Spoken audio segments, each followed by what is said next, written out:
Welcome back to The Truth is Viral. My name is Bob Powell, and in this episode we get to talk to Nancy Lieder. She's the founder and spokeswoman for Zetatalk, who in 2003 predicted that a planetary body called Nibiru would enter our solar system and wreak all sorts of havoc, causing earth changes, earthquakes, the whole 9 yards. Well, Nibiru never did make its appearance in 2003, at least according to most astronomers. But Nancy will tell us why. And according to her, we're still in a lot of trouble. Now, Nancy claims to speak for a race of aliens who call Zeta Reticuli home, having been contacted at an early age and even having a chip implanted into her brain with which she can more easily communicate with the Zetas. She's going to tell us who the Zetas are and what they're trying to tell us through mass telepathy, crop circles, and even brain implants. The conversation then moves into earth changes that the Zetas are predicting are going to happen and are warning her about, including a Charles Hapgood-type crustal displacement that was made famous in the movie 2012. We talk about the Book of Revelation, the Book of Enoch, and a wide variety of other topics that I'm sure you're going to enjoy hearing about. Well, December 21st is rapidly approaching, and the end of the world is coming down the barrel of the gun. So we better get this party started while we have a chance. Here's my interview with contactee and spokesperson for the Zeta alien race, Nancy Lieder. Hey Nancy, how you doing? I'm doing great. Okay. I don't know anything at all about the Zetas. Can you tell me what they are, who they are, where they come from, all that good stuff? And they come from the constellation Zeta Reticuli, which has numerous planets with life-bearing planets. And actually their suns are not even visible to us. They're the dim suns. But they're one of over 1,000 different life forms that are in attendance of the Earth at this time.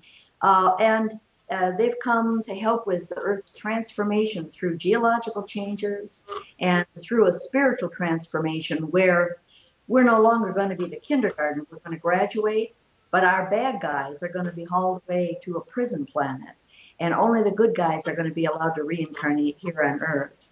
So I wanted to be a communicator in my lifetime because reincarnation does exist. Even before birth, I asked for this. And they got behind me, and it was a big success, more so than we all expected. So Zetatalk is known around the world. It's being translated into some 21 different languages. And it's taken off all by itself because it has that ring of truth. They are warning about the geological changes where the governments are not telling you the honest truth about why our weather is so weird and volcanoes and earthquakes and the like, and what those things are that we see when we look in the direction of the sun, what we're seeing, the lights and the odd neon clouds and the like, and the swirls in the sky. They're telling us the truth and making predictions about geological changes that are remarkable. The only such predictions in the world and are coming true. So that people take this seriously because there is a gigantic cover-up about what's in front of us. Okay, well, who are the bad guys? If the Zetas are the good guys, who are the bad guys? It separates out into what they call service to other and service to self. Service to other is where most people are going, most humans and most life-bearing planets. 95% in general of the souls that develop there become the good guys where there's empathy and they care about each other. That doesn't mean the good guys don't argue. They don't have differences of opinion. They do. But the 5% that grow in the other direction, they stay immature. They think only of themselves, self-centered. They become greedy, control freaks, power mongers, even sadists. These are termed service to self. They're thinking about themselves all the time. Even while they're smiling and patting you on the shoulder, they're putting the knife in between your shoulders. So service to self, many politicians, many people who run companies, many wealthy people are these. Everybody knows this type of person. They're always saying what's in it for me and trying to manipulate, and they don't really care what happens to other people. Those are the bad guys. And alien visitors, 5% or so, are the bad guys. But there are rules of contact. This is a kindergarten. They just camp down and have at us the way they want. There are rules that allow psychological counseling, spiritual counseling, but they can't manipulate you. They can't affect you. They can't mass land and colonize, etc. That's forbidden, no matter what people say. Those movies, that's Hollywood. That doesn't happen. So are there alien bad guys? I mean, I understand that there's bad people on the planet. I mean, just look at our current government. But as far as alien bad guys, are these reptilians or Greys or Nordics, or who are the bad guys? They're not a race. Then in every world that develops and sparks souls, as ours did, approximately 5% end up being the bad guys. So every life form in the universe, and believe me, it gets weird. Hominoids are very, very small percentage. Then there's bird creatures and fish creatures, jellyfish and snakes and gigantic amoebas. I've met a lot of these. Hominoids are the minority, despite what the Star Trek will tell you, that except for more wrinkly forehead or something, that's what aliens look like. Not so. So they're not reptilians. 95% good guys. Humans, 95% good guys, etc.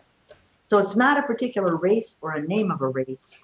It's intrinsic in the universe that developing souls, a certain percentage stay immature and remain very selfish. And those are the bad guys because they don't care what happens to other people. And they're just out for themselves. Okay, Nancy, tell me about UFOs for a second. The UFOs that we see in the sky, that there are so many videos appearing of on the internet, where are these coming from? Who's in them? This is the 1,000 different life forms, that are in attendance on Earth. For instance, crop circles are laid down by water creatures that are in spaceships filled with water. And they don't deal so well with contact because people tend to get upset. So their role is not to discuss things with humans that want contact so much as it might be the Nordics or the Pleiadians or the Zetas or something more hominoid looking. They're all, and they're specialists. I've noticed different similarities in UFO incidences. There was one in Guadalajara and over in Germany.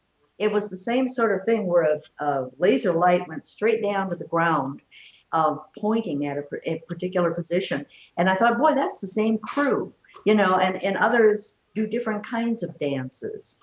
So they're issuing telepathic warnings to the people underneath about what's going to happen in that locale during the pole shift, what geological changes are going to affect their area as we move into the pole shift itself, which is a crustal shift, 90-degree shift, magnitude 9 everywhere on the globe, big tidal waves up to 500-600 feet on the shores as the water seems to slosh back and forth. The water doesn't travel with the globe. The globe moves, the water stays there, and then it sloshes to find its level. So they're issuing telepathic warnings to people, and notice how they're suddenly not swamp gas or weather balloons anymore. They're mass sightings. They're appearing on videos. People are catching them all over the world. It's called the awakening, the pace of the awakening, and captures of alien bodies on video, etc., are starting. Most, I think, 90 or more percent is just fraud that we get on the internet. But there was one out west where a guy had set up a camera to catch a peeping Tom that was peeking at his daughters, and that was a real alien capture on video. Okay, I think anybody that's ever watched the movie 2012 is now familiar with Dr. Charles Hapgood and his theory of crustal shift. And, it's pretty commonly accepted that a magnetic pole shift does happen over time, but that a crustal pole shift, there's really no evidence for that. How? No, actually a magnetic shift, people claim that because they don't want to think about the crust shifting, but it's the opposite. It's like well, how could this have happened? It must have been, like Stearns Mountain, where they recorded the North Pole moving within the period of an hour as it was recorded in hardened lava. But in fact, the ice ages are one.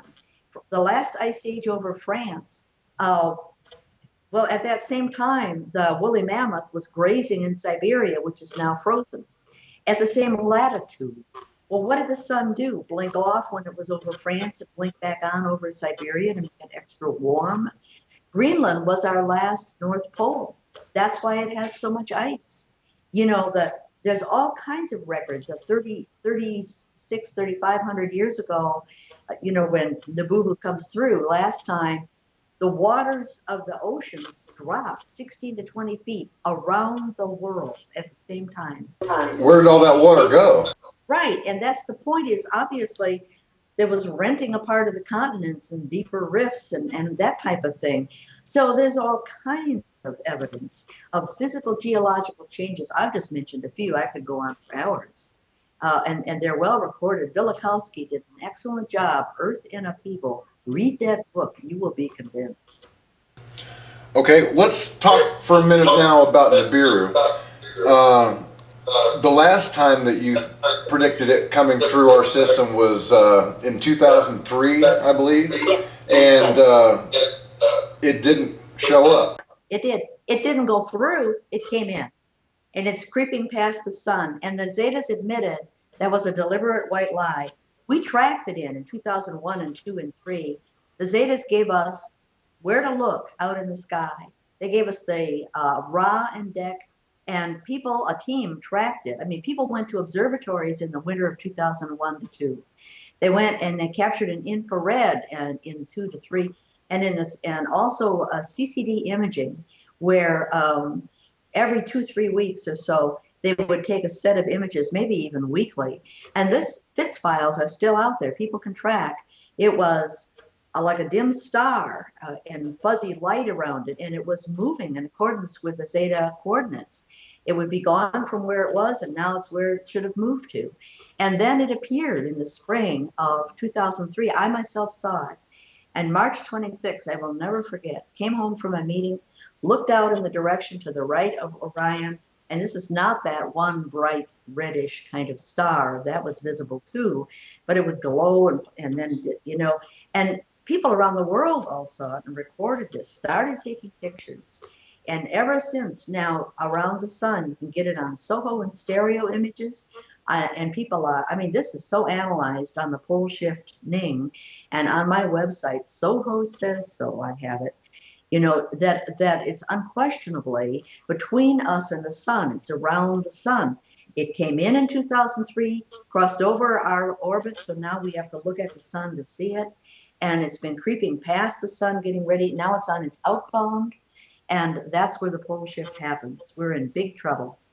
Okay, so is Nibiru brown dwarf, as some are saying, or is it a planet that's orbiting this brown dwarf? Some of the pictures that I've seen show a dark planet or dark star, a brown dwarf, it's being said, that's being orbited by 7 planets. Is that what you're talking about? There's a huge amount of confusion about this, and on purpose, because the powers that be would like you to be confused. So that when you type in Nibiru or Planet X into a search engine, you get such a plethora of garbage, and the main thing is they're pointing out into the night sky and saying it may be inbound and denying that it came in 2003. But that's what's causing our weird weather, our magnetic twisting and turning, which I can go into, and all the sightings that I've been talking about. It's actually, our sun has a binary. It's 18.74 Sun-Pluto distances away in the direction of Orion. It's a dark, unlit sun. And therefore, instead of the planets around our sun that go round and around, Nibiru is on a sling orbit, like it goes pendulum. It goes out past that dark twin, back past our sun, out again past that dark twin. It's more like a train track going back and forth than it is an oval or a circular orbit. So Nibiru is what the Zetas call a brown dwarf for lack of anything else to call it. It's 4 times the diameter of Earth, 23 times the mass.